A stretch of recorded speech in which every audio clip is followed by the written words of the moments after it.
पाकिस्तान के वज़ीर आज़म शहबाज शरीफ ने लगाया। ये वैसे पाकिस्तान के साथ पाकिस्तान की एस्टेब्लिशमेंट ने एक अजीबोगरीब मजाक किया। एक ऐसे शख्स को पाकिस्तान का वज़ीर आज़म बनाया जो ना संजीदा दिखता है, ना संजीदा हरकतें करता है। एक अजीब, यानी इससे अच्छा कोई नमूना 25 करोड़ लोगों में नहीं मिला था। अगर यही करना था, मैंडेट चोरी करना था, जाली फार्म 47 के ऊपर ही कोई वज़ीर आज़म बनाना था, तो कोई चज का बंदा बना देते या कोई ऐसा बंदा बना देते जो कौम का इस तरह मजाक तो ना उड़ाता। अब आखिरी दिन का शुगल आप चेक करें। इससे पहले शहबाज शरीफ साहब एक दिन कह रहे थे कि वो एक मुल्क में गए, वहां आवाज आ रही थी करके वो आवाजें निकाल रहे थे मुंह से। ये जनाब प्राइम मिनिस्टर है पाकिस्तान का, और वो आवाजें निकाल निकाल के एक्टिंग कर करके दिखाता है। अच्छा, अभी जो साल के आखिरी दिन में वो आवाज बदल गई है। अब वो कहीं जापान गए, वहां पे आवाज तब्दील हो गई है और वहां पे कह रहे हैं जनाब अब करके आवाज आ रही थी। एक और जगह पे गए कहीं पे शहबाज शरीफ साहब, और उन्होंने कहा जी वहां पे वो एहतजाज हो रहा था, यानी वो काम जारी था और एहतजाज हो रहा था, तो करके एहतजाज करके तो शहबाज शरीफ साहब को बहुत पसंद आया। तो आज के बाद जब भी शरीफ खानदान एहतजाज करना चाहे ना, तो इनको सिर्फ पे लगाना है, सिर्फ कि जनाब आपका सबसे अच्छा एहतजाज जो आपका पसंदीदा, जाए जाके अपने घर बैठे और वहां पे करके आप एहतजाज करें। यानी खुद इन्होंने जब भी एहतजाज किया, ये इस्लामाबाद पहुंचे, इनको जगह दी गई, इन्होंने लॉन्ग मार्च किए, इन्होंने धरने दिए, जो इनका दिल किया इन्होंने किया। ये बैठ गए, अपनी इनकी हुकूमत थी और पंजाब के अंदर ये मीनारे पाकिस्तान बैठ के पंखे चलते थे, तो खुद तो इन्होंने करके कभी एहतजाज नहीं किया। यानी मेरे ख्याल में एस्टेब्लिशमेंट इससे बेहतर आदमी ला सकती थी, लेकिन एक ऐसा आदमी जो एक नमूने की तरह काम करता है, एक ऐसा आदमी जो ना संजीदा है ना संजीदा दिखता है, यानी उसके चलने फिरने से और बात करने से और बाकी तमाम चीजों से आपको लगता है हर दूसरे दिन तो कोई ना कोई मीम बन जाती है।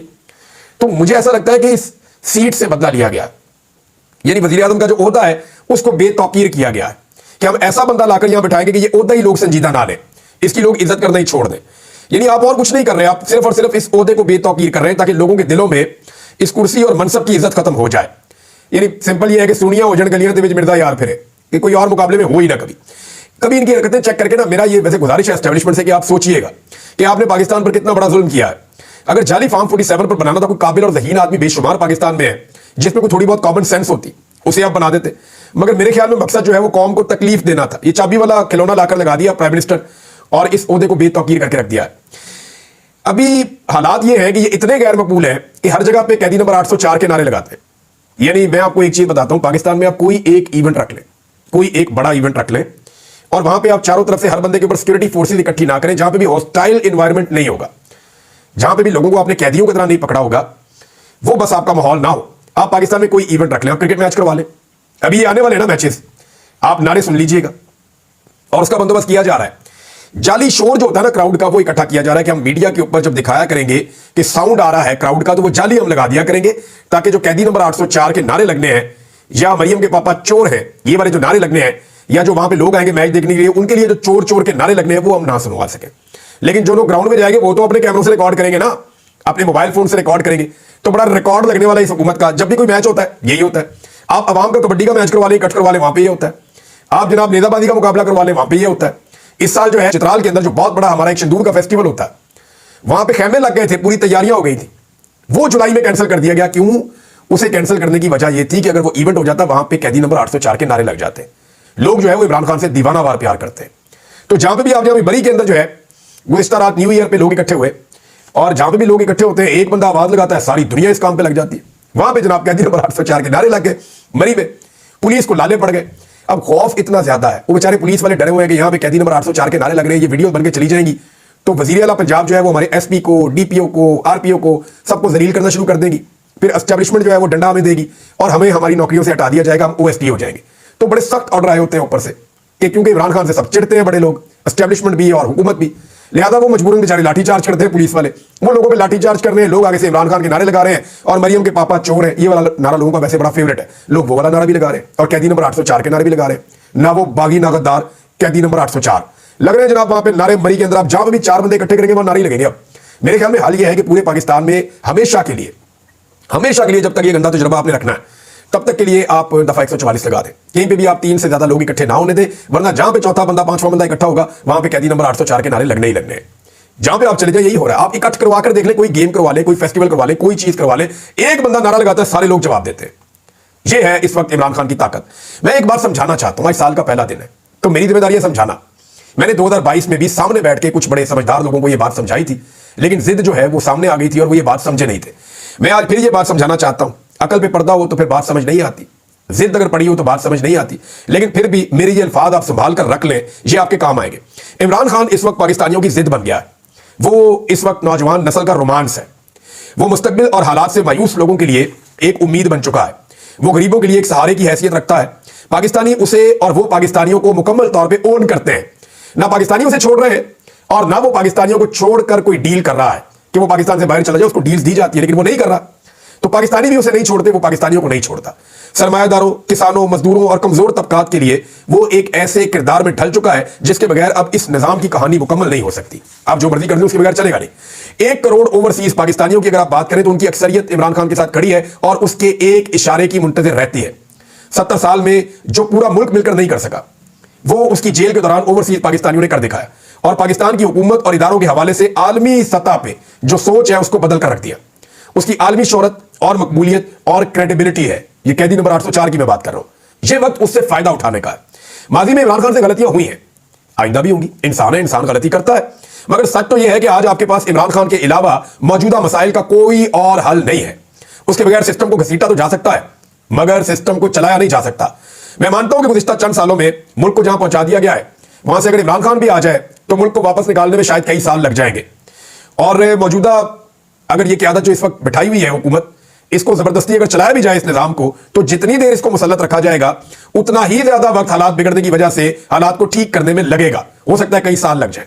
लिहाजा जिद छोड़े, उसे मनाएं, शफाफ इलेक्शन करवाएं, मैंडेट का एहतराम करें और मुल्क को वापस खड़ा होने दें। करोड़ों पाकिस्तानियों से उनकी ये उम्मीद ना छीने। अगर आपकी जिद में कोई सानिया हो गया ना, खुदा ना खास्ता, तो फिर आपको पछताने का मौका भी नहीं मिलेगा। इमरान खान एक चांस है इस कौम के लिए और ये चांस पाकिस्तान को लेना चाहिए। मैं ये नहीं कह रहा कि इमरान खान को दूध और शहद की नहरें बहा देंगे इस मुल्क में, लेकिन उनके बगैर अब सिस्टम चल नहीं सकता। लोग इस बात को मान चुके हैं। आपको इमरान खान को चांस देना पड़ेगा, चाहे वो कामयाब हो चाहे वो नाकाम हो, क्योंकि उनके बगैर कामयाबी के इम्कानात है ही नहीं। जिस निजाम को आप घसीट रहे हैं, ये घसीट रहे हैं आप, इससे ये निजाम चलेगा नहीं जब तक मर्जी आप घसीट लें। तो सिंपल इज दैट कि इमरान खान का दौर है, इसको तस्लीम करना पड़ेगा। इमरान खान को मौका देना पड़ेगा, उसको फ्री हैंड देना पड़ेगा। वो पाकिस्तान को आगे ले जाने की कोशिश करेगा। हो सकता है कि हम उसमें कामयाब हो जाए। नाज़रीन, मिफ्ता इस्माइल साहब ने एक सर्वे करवाया था। देखें, इमरान खान इतनी बड़ी रियलिटी है कि हर बंदा उसकी गवाही देता है। मिफ्ता इस्माइल वगैरह जो है वो इमरान खान साहब के अपोनेंट है। अब उन्होंने जो सर्वे करवाया, उस सर्वे को आप सुनेंगे आपको आइडिया हो जाएगा। उन्होंने कहा शाहिद खाकान अब्बासी साहब ने और मैंने इलेक्शन से पहले एक सर्वे करवाया था, जिसके मुताबिक सारे पंजाब में इमरान खान की नून लीग पर लीड डबल थी, यानी वो 2/3 अक्सरियत से ऊपर जाकर जीत रहा था। कराची में मेरा ख्याल था कि 15 सीटें इमरान खान साहब जीतेंगे, लेकिन वो 22 में से 20 जीत गए थे 8 फरवरी 2024 को। 8 फरवरी को अवाम ने एस्टेब्लिशमेंट को सरप्राइज दिया था। ये जनाब मिफ्ता इस्माइल साहब का स्टेटमेंट है। और इमरान खान साहब का इस वक्त जो मूड है और जो उनका अंदाजा है और जो उनका हौसला है, उनके एक स्टेटमेंट के अंदर, एक जुमले का स्टेटमेंट आया सिर्फ इमरान खान साहब का। ये नए साल के ऊपर मैं आपको उनका स्टेटमेंट सुना रहा हूं और आप अंदाजा कर लें इस एक स्टेटमेंट से कि इमरान खान साहब का एतमाद कहां पे खड़ा है और पूरा सिस्टम कहां पे खड़ा है। इमरान खान ने कहा कि पूरा निजाम अपने घुटनों पर आ चुका है और ये एक रियलिटी है।